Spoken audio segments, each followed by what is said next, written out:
everyone, and welcome to Seriously Loco, the Seriously Crazy fan podcast for El Paso Locomotive FC. I'm your host, Phil Bakke, and I am joined tonight by Mika Burrell. Mika, how you doing?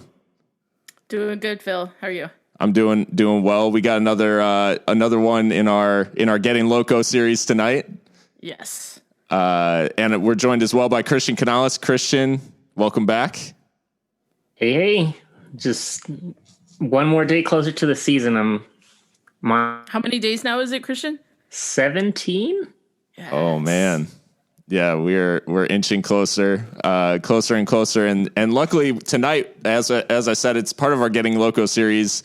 The newest members of El Paso Locomotive joining us. And we have the newest and youngest member joining us tonight. It's Diego Luna. Diego, thanks so much for joining us.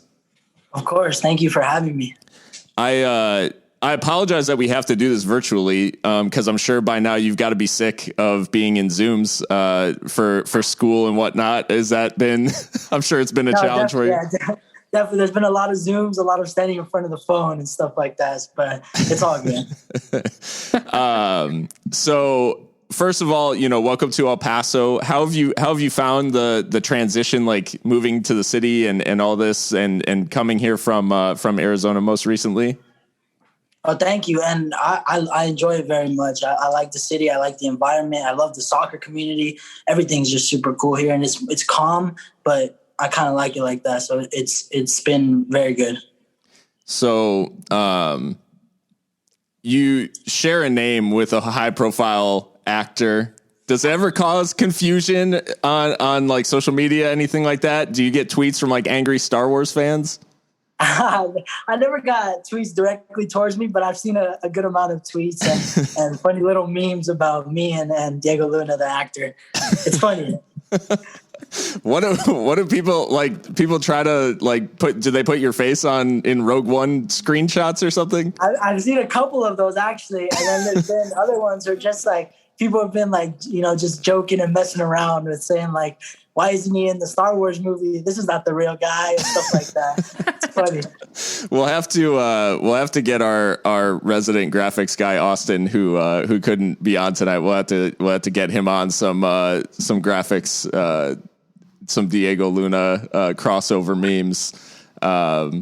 But you came over from Barca's residency academy, so with all this Super League stuff going on with Barcelona, what do you have a comment?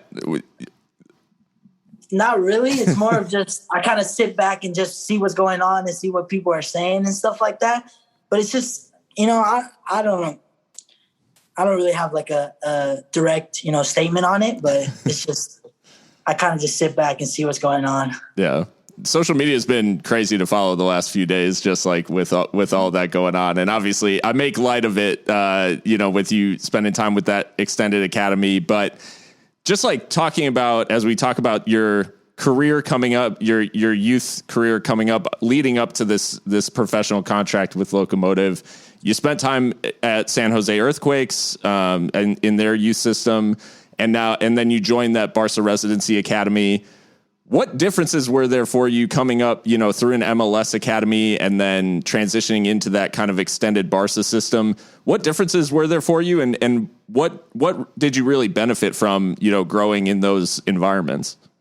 Definitely. And I was with the Quakes, when I was about 12 till I was about 15. It's a good range of time where you get to develop, and it's probably where you develop the most and stuff like that. And as I made the move from Quakes to Barca, it was somewhere where I needed to make a move. It was somewhere where I felt like I wasn't developing anymore. So it was to get, better knowledge of the game, physical, get technical, tactical, all that stuff. And going from Quakes to Barca, there was a big change, whether it being, moving away from family and stuff like that, but also being there and learning. They teach you exactly what they teach you in Spain, stuff like that, the tactics, and they want you to play just like that. And it's a lot of tactics and a lot of more, technical stuff, less physical demand, but it's a lot more soccer IQ stuff. Did that shift from kind of the physical? So you said between 12 and 15, that was probably a lot of development on both sides, the mental and physical. Did that shift, that you said it kind of happened at the right time for you, you felt? Yeah. So at that felt like it was just the perfect time to, take that next step in my youth career. And it worked out perfectly. And I felt I took away a lot from being with the Quakes. And at that step where I knew I needed to make the change, I took away a lot from Barca. So with that time you spent at San Jose, and obviously you're from Northern California as well originally, it seemed like based on the comments, both from Mark in the signing and from your former coaches over at Barca, it seemed like there's a lot of interest around you, maybe a lot of MLS interests. So what made the difference for you in signing for Locomotive over maybe having a chance to play for like an MLS 2 side in USL, or maybe having a more direct path to MLS, deciding to sign this pro contract with Locomotive? What made the difference? Yeah, I get that question a lot. And it comes down really to where I felt most comfortable. And, I've been to multiple MLS clubs and I checked out other, situations and stuff like that. But when I came here to El Paso, the environment, the soccer community, the staff, everything just felt so right, and the way of the lifestyle here. So I didn't have to worry about any stress or anything besides soccer. So I could just focus solely on soccer. And it was I just knew it was the right move for me.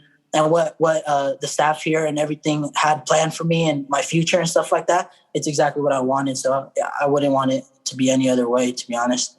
It seemed like from the beginning, I mean, obviously we have, a lot of big signings in terms of guys who have spent time, all over the world playing and everything, but the club treated your signing and we got Derek here. Derek probably played a big part in this, but the club treated your signing really seriously. It wasn't like, hey, we grabbed this youth kid. There was the video, there was the, you out on the field and signing the contract with Mark and your family. How did it feel to have the club treat it, that seriously, and to have that moment with you and your family? No, it felt, unreal, having that moment and having so much, time put in and effort put in just for me, to join the club. It shows a lot, to be honest. It shows a lot of how much the club wants me and how much, they appreciate me and all that stuff. And it shows how I'm happy to be here, like having that whole experience is unreal and something I've always dreamt of. So it was awesome to have.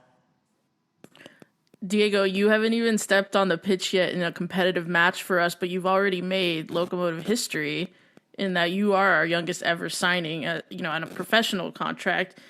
Being our youngest ever signing, do you feel any unique pressure to kind of stand out and perform right away, or how's Mark kind of helping you manage that, or do you manage that all on your own? Do you feel like it makes no difference to you?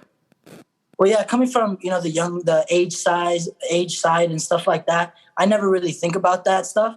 I step on the field and I'm just another player, just like whether it be the oldest player or the youngest, I'm just another player on the field. And throughout my youth career, I've always played up ages and stuff like that. So it's been, normal. Age is nothing. But stepping on the field and having that, I don't really have a set demand on myself. I just go out there and I'm going to play my game and work my hardest for the team. And that's, I think that would be enough and just, start scoring goals and assists and stuff. And I'm ready. I'm excited to step on the field. That sounds good. Well, being that our squad is mostly guys in their mid-20s and older, I mean, we even have some of our elder statesmen like Richie and the like, in their 30s and have played all over the world, as Phil said. How has the transition been to playing and training with seasoned professionals, grown men, as opposed to, how it was in San Jose with the academy and, of course, the Barca program? And specifically, who's taking you under their wing in the squad? Do you have any, good friends now, buddies in the squad that you look to for advice and things like that?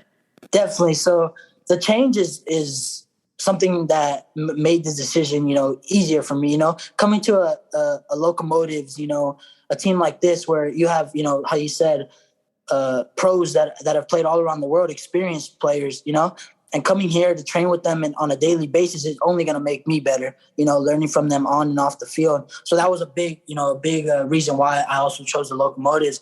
But also,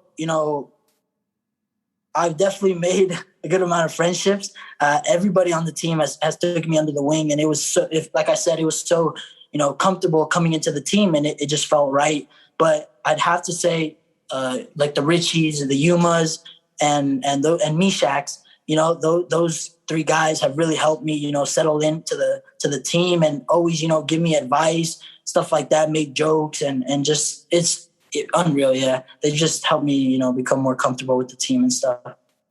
That's awesome. I feel like so let's talk. I feel like that makes a lot of sense too. That Richie and Yuma specifically like help out in that way because they came through professionally at such a young age.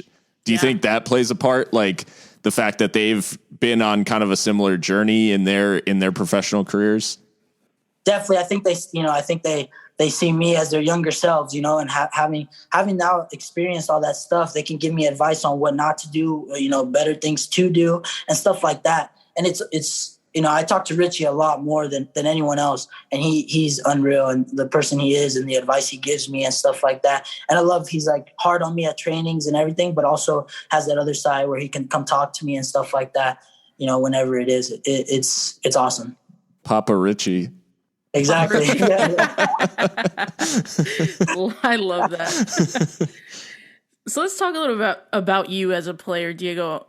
Sources, obviously, they have you listed as a midfielder, attacking midfielder. Is that accurate? Do you see yourself as an attacking midfielder? If so, what kind? Like, are you an 8? Are you a 10? How would you describe your game and your best attributes? Yeah, I'm an attacking midfielder. That's my main position, the number 10. And I play in there as the number 10, almost like a false 9 and stuff like that. And yeah, I like to score goals. I like to create chances. I'm a creative type of player. I like to dribble. I like to, create chances, give assists, little slip passes into the forwards, and overall just help the team win. But I'm really creative and stuff like that. I just let my mind go and I play the game. This attacking unit that you join looks a little bit different than it has like over the last couple of seasons, and the likes of Dylan Morris and now Aiden and Luis like coming in and joining that attacking unit. How's it been like gelling with those guys and maybe picking up some things from the way that they play? Yeah, no, definitely. Whenever you join a new environment, there's things you got to pick up on and things, you gotta lose because maybe that's not how the team plays and stuff like that. But coming into here with playing with these guys, it's been quite easy. They all see the game the same way as me and as each other. And it's been quite easy to, find the combinations, where they're going to be when I don't have the ball, where they're going to be when I have the ball and stuff like that. So it's been quite nice, and gelling with them has been really good. So I'm excited for the season, to be honest. Yeah, I mean, throughout preseason, it seems like obviously I think you probably were playing under the pseudonym of trialist number whatever for a little bit. But in that first game after the announcement of the contract, believe you had a goal against was that Tucson? Yeah, Tucson. Derek, yeah. So yeah, you have a goal in the first game. You're kind of named in officially.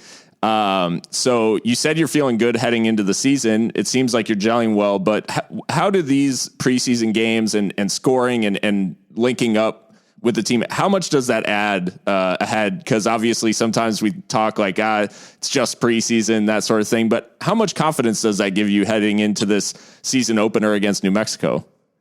Yeah, a huge boost of confidence. Stepping on the field in general, it's just another day where you get to show yourself and stuff like that. But the way you said, our team and how I've been here with the Locos, we don't take preseason as a preseason, as a quote unquote preseason. It's just another day, and it's one step closer to bringing that trophy back to El Paso. We take it real as if it's every game's a season game or go home game. So it's been interesting, but it's been also very hard working and stuff like that. Stepping on the field, just working hard and stuff. Mark specifically mentioned like the conditioning and everything that you guys have undergone. Are you guys feeling, fit, like ready to play a full season? Yeah, no, definitely. And this last weekend trip to Dallas, was very good for the team as everybody got 90 minutes and even more, and stuff like that, which was very good for the team. And you saw everyone working hard and feeling good and, stuff like that. So it's been good. And training's been phenomenal and stuff. You can see the guys, how hard work, effort, and everything putting in. Talking about the unit a little bit and how you're linking up, how you're starting to develop maybe some of the patterns and some of the different phases of play. Who's that player in these preseason games so far? And obviously it may change as the season goes on, but who's that player that you receive the ball, you look up and you look for so-and-so? Who's that player for you so far? So I'll answer, both sides of the question. There's been a player that, when they have the ball, they look for me, and I always want to get the ball from him, and that's Richie.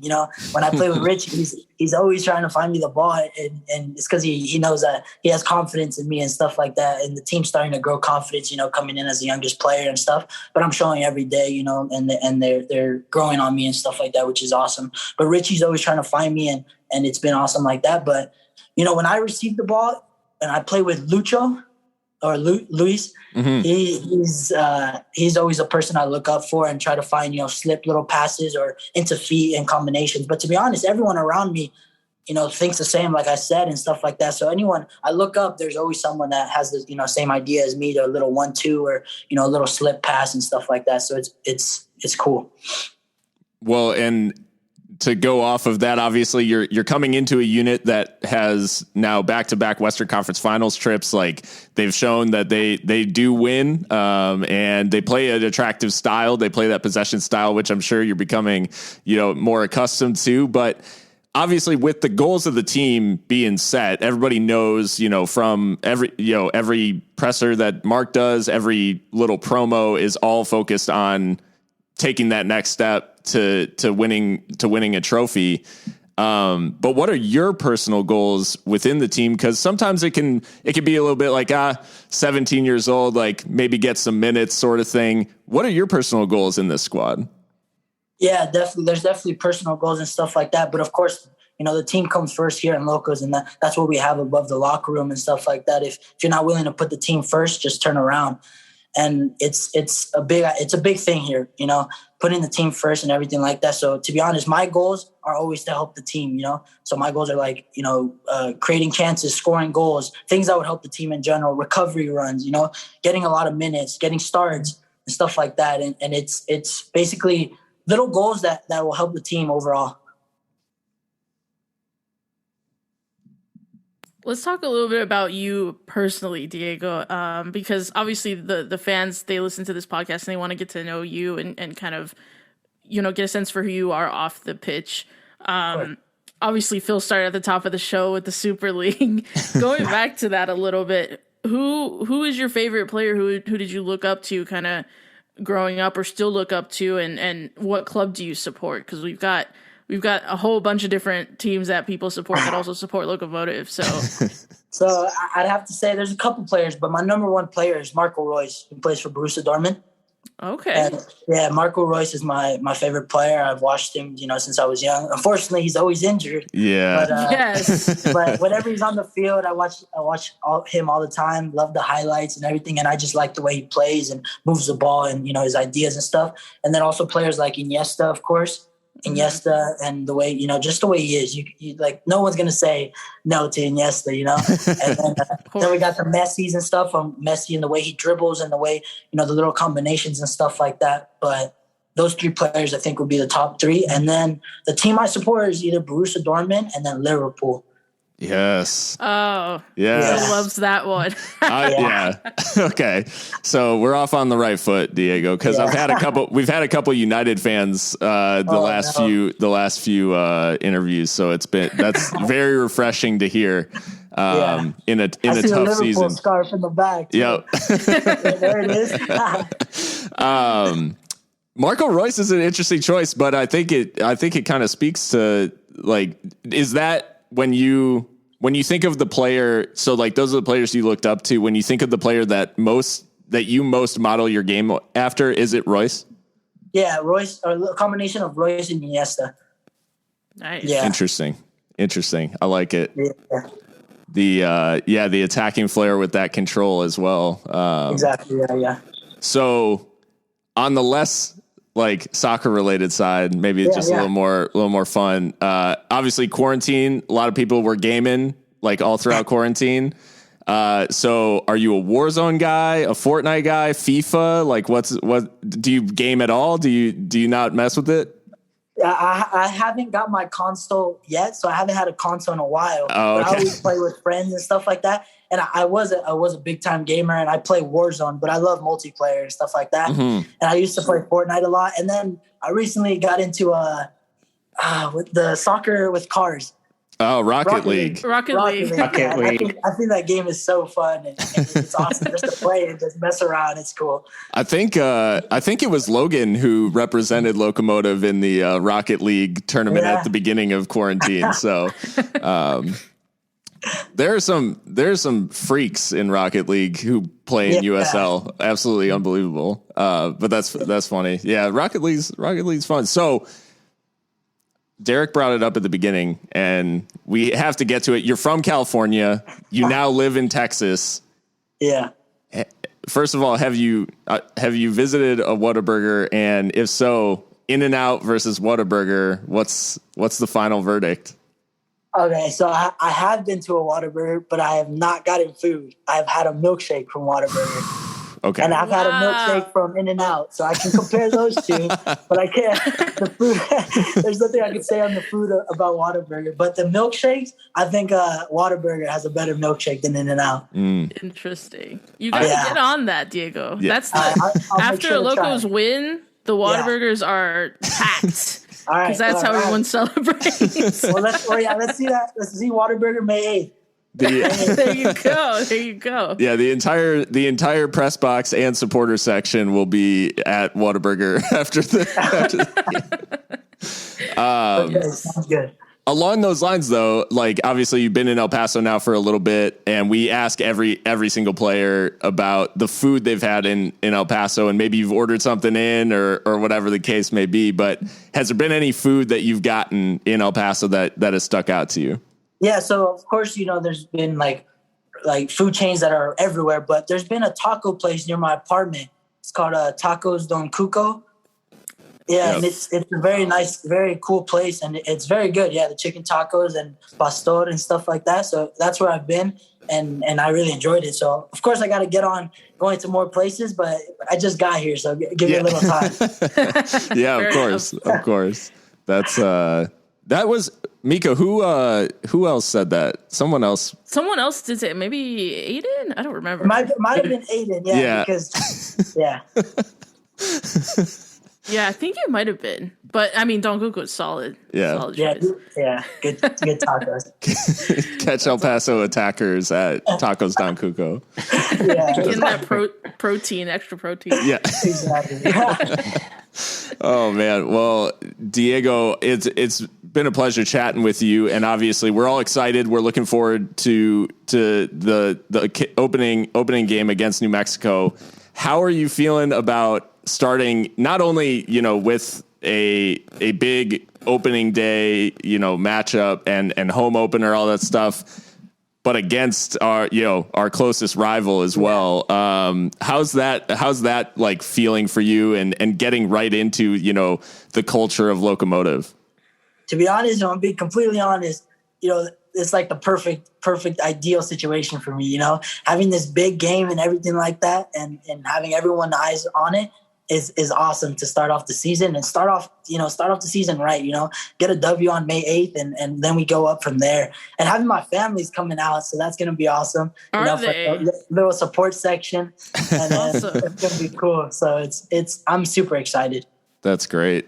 I would ask that you watch and keep an eye, if you're on the field with Niall, keep an eye on him, because he said the player that he most looks up to is Sergio Ramos, and he's going to be in a derby for the first time. So just make sure he doesn't do anything too rash. We end up down to 10.